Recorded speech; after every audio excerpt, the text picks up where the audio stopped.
દેશના યશસ્વી ગૃહ અને સરકાર મંત્રી શ્રી અમિતભાઈ શાહ સાહેબે સંસ્કારધામ ખાતે નમોત્સવ કાર્યક્રમ ખાતે હાજરી આપી.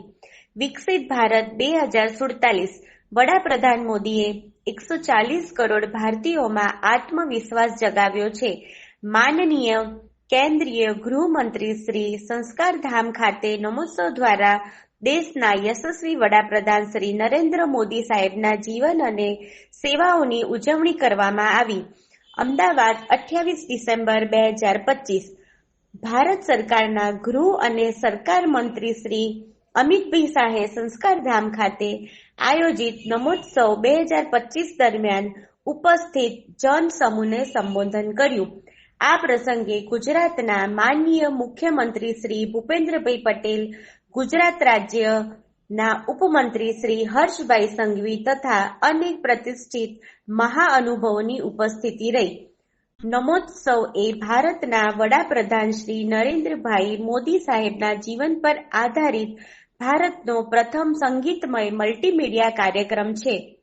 માનનીય શ્રી અમિતભાઈ શાહે સંબોધતા જણાવ્યું કે નમોત્સવ વડાપ્રધાન શ્રી નરેન્દ્રભાઈ મોદીના સંઘર્ષ અને નેતૃત્વની યાત્રાને પ્રદર્શિત કરે છે.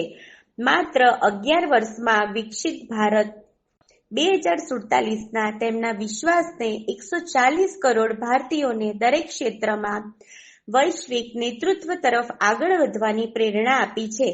બાળકો અને યુવાનોથી લઈને ખેડૂતો અને ઉદ્યોગપતિઓ સુધી વડાપ્રધાને પરિવર્તનકારી યોજનાઓ દ્વારા સમાજના દરેક વર્ગને સશક્ત બનાવ્યા છે, જેનાથી સમગ્ર દેશમાં લોકોના જીવનમાં સકારાત્મક પરિવર્તન આવી રહ્યો છે. નામોત્સવ એ ભારતના માનનીય વડાપ્રધાન શ્રી નરેન્દ્રભાઈ મોદી સાહેબની અસાધારણ યાત્રાનો ઉત્સવ છે, જેઓ આજે પણ પોતાના વકીલ સાહેબના કાર્યકર્તા તરીકે ઓળખાવે છે.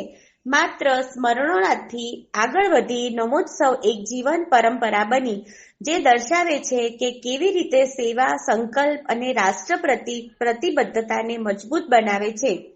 સાંસ્કૃતિક મહોત્સવ તરીકે કલ્પાયેલા આ 3 દિવસીય કાર્યક્રમ 28 થી 30 ડિસેમ્બર 2025 દરમિયાન યોજાશે, જેમાં કલાત્મક અભિવ્યક્તિ, જીવન પ્રદર્શન, મલ્ટીમીડિયા રજૂઆતો અને રાષ્ટ્રીય સ્તરના અગ્રણીઓની ઉપસ્થિતિ દ્વારા વડાપ્રધાનના નેતૃત્વ રજૂ કરવામાં આવશે. લોકપ્રિય ગુજરાતી કલાકાર સાંઈરામ દવેના નેતૃત્વમાં 150થી વધુ કલાકારો દ્વારા અભિવ્યક્તિ કરવામાં આવશે. રિપોર્ટ